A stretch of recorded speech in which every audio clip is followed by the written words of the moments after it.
हम तो बंधुओं से कहेंगे कि जो आलिम हो आपने, जो आलिम हो, जो कुरान शरीफ के जानकार हो, जिनको कुरान शरीफ की बातों में जीना मरना, जिनको कुरान शरीफ के सच्चाई में है, वो सामने जो है 10-20 आए हमारे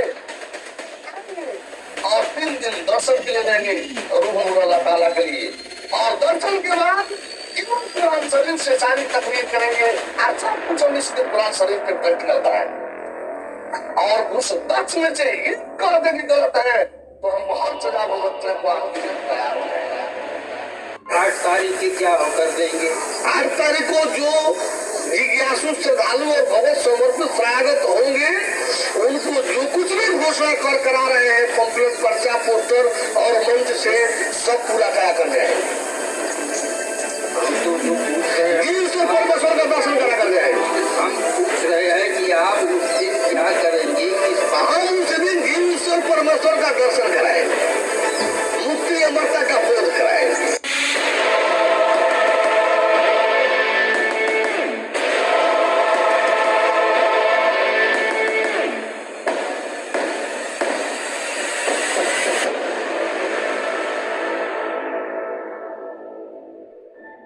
स्वागत एवं अभिनंदन बंधुओं, आप सभी को मेरा जय प्रभु सदानंद जी। जैसा कि आपने वीडियो में देखा कि कल की अवतार संत ज्ञानेश्वर स्वामी सदानंद जी परमहंस ने लाइव डिबेट में अल्लाह ताला को दिखाने की बात मुस्लिम बंधुओं से चुनौती के साथ कही। इतना ही नहीं, उन्होंने मुस्लिम बंधुओं को जीव, आत्मा, परमात्मा का अलग अलग बातचीत सहित साक्षात दर्शन कराने की भी बात चुनौती के साथ कही। बंधुओं, आपकी जानकारी के लिए आपको बता दें कि खुले मन से इस प्रकार चुनौती देने का यह सिलसिला भगवान सदानंद जी ने सन 1976 से ही आरंभ कर दिया था, जिसे वैसे तो किसी ने स्वीकार किया नहीं और जिसने किया वह मिनटों में नतमस्तक हो गए। बंधुओं, कल की अवतार भगवान सदानंद जी ने इस कलयुग में वही तत्व ज्ञान दिया जो सतयुग में भगवान महाविष्णु, त्रेता युग में भगवान श्री राम व द्वापर में भगवान श्री कृष्ण ने अपने समर्पित शरणागत भक्तों को दिया था। प्रिय बंधुओं, तत्वज्ञान वह दुर्लभ विधि है जिसमें परमाणु से लेकर परमेश्वर अर्थात एटम से लेकर अलमाइटी तक सब कुछ देखने को मिलता है और मुक्ति, अमरता एवं अद्वैत तत्व का बोध भी होता है। प्यारे मित्रों एवं बंधुओं, यह कुछ और नहीं अपितु तत्व ज्ञान ही है जिससे भगवान के परिचय पहचान की पुष्टि होती है।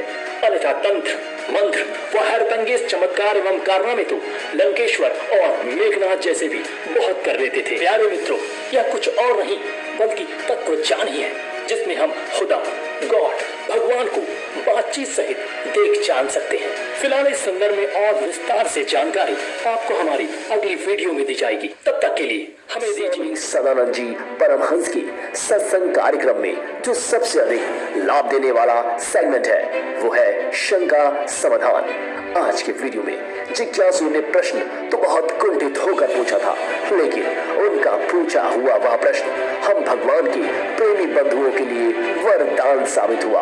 आज जनसमूह से भरे सत्संग पंडाल में पूछ लिया गया कि अगर आप ही कल की अवतार हैं तो अभी तक धरती से पाप क्यों नहीं खत्म हुआ।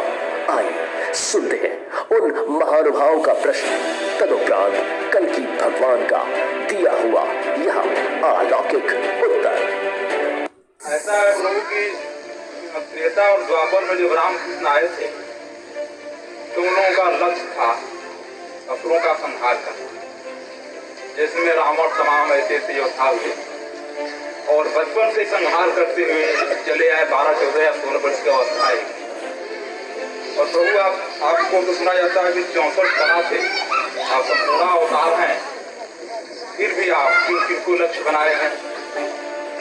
हाँ, बात तो बड़ी अच्छी आपने किया है। तो ये परमेश्वर की है। देखिए, परमेश्वर के भूमंडल पर आने पर 3 भागों में उनके कार्य बटा होता है।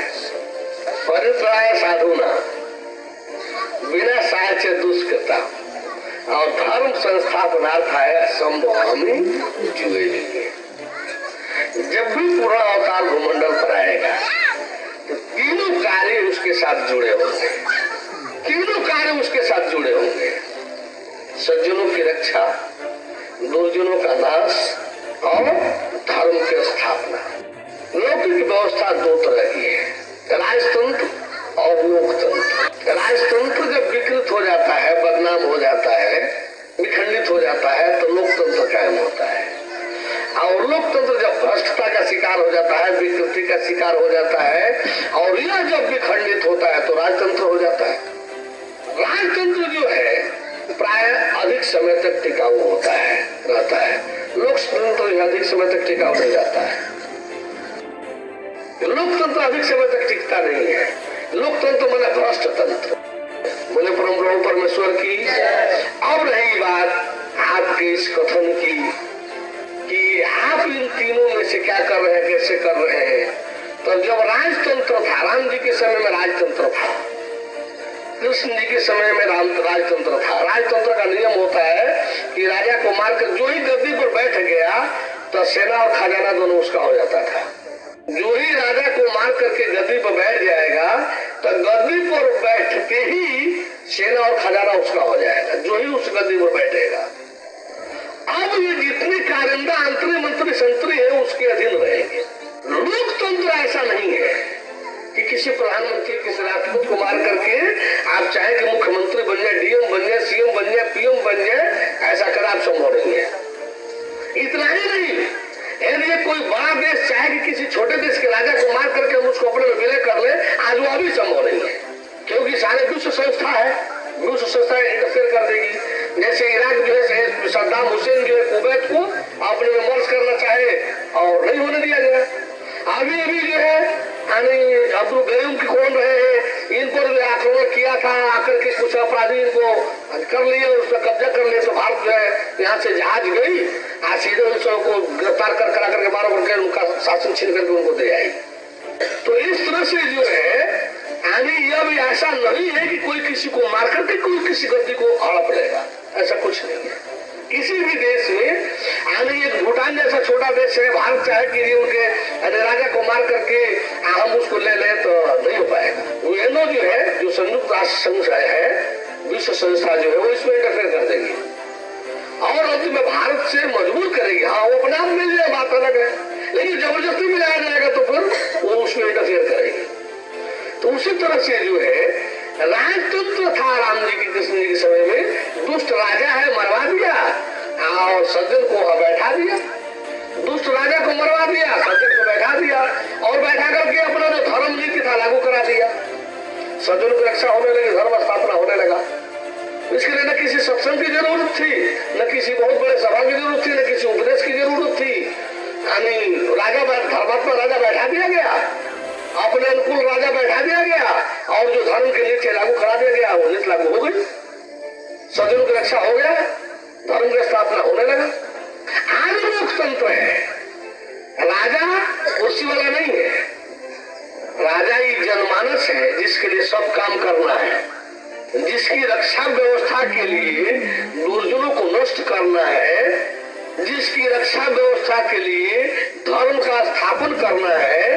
आज जो है यही राजा है, तो कितनी जनता को मारिएगा, मार करके तो जनता को शासन में छीन लीजिएगा, क्योंकि जनता तो जनता है, उसी के लिए तो धर्म फैलाना है, इसी के लिए तो सब कुछ करना है। तो इस तरह से जो है जनता के लिए ही तो सब कुछ करना है। जनता में शांति रहे, जनता में आनंद मिले, जनता में उन्मुक्तता आवे, जनता अमरता से युक्त होवे, जनता समृद्ध और संपन्नता से युक्त होवे। अब जनता को तो वो मारा नहीं जाएगा। राजा रहता, दुष्ट राजा रहता, मार करके कुर्सी में बैठा ले जाता, वो तो बड़ा आसान था। यदि वो समय होता तो हम लोग ये सब काम 10-12 वर्ष पहले, 15 वर्ष पहले कर लिए होते, 80-81 में करा लिए होते, सारे दुनिया को सरेंडर करा लिए होते। आज तो है लोकतंत्र। अब ये विधान उलट जाता है।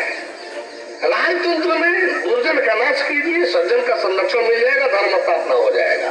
पहले दुर्जन नाश, फिर सज्जन संरक्षण और फिर धर्म की स्थापना हो जाता था। तो ये राजतंत्र का कार्यशैली है। लोकतंत्र की कार्यशैली है कि पहले सज्जन रक्षा, धर्म की स्थापना, धर्म की स्थापना में सज्जनों का संगठन रक्षा, धर्म की स्थापना में सज्जनों की रक्षा में दुर्जनों की आना लगा रहे हैं तो उसका नाश। राजतंत्र में नाश पहले, सज्जन की रक्षा मध्य में, धर्म की स्थापना पीछे।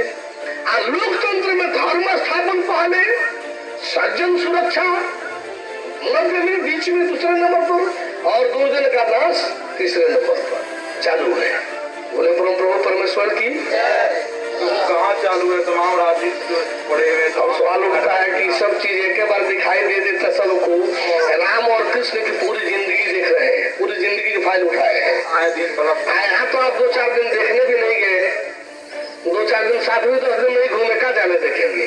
कोई अपने घर में बैठकर किसी चीज को नहीं जानता देखता है। जानने देखने के लिए फील्ड में आना पड़ता है। या तो जो उसमें चल रहे हैं उनकी बातें सुनिए, जानिए, देखिए, मानिए, या नहीं तो साथ चल करके देखिए क्या हो रहा है क्या नहीं हो रहा है। आपने बैठ करके बीवी में औधे मुंह बैठ करके गिरे औधे उसमें एकदम सब जान लेंगे तो थोड़ा जानने को मिलेगा। मैदान में उतर करके जानिए, देखिए सब हो रहा है कि नहीं हो रहा है। तो बंधुओं, आप सभी धर्म प्रेमियों से अपील है, अपने मानव जीवन को कल की भगवान के धर्म संस्थापन के इस परम पुनीत कार्य में लगा दीजिए और मिले हुए इस अनमोल मानव तन को सार्थक कर जाइए।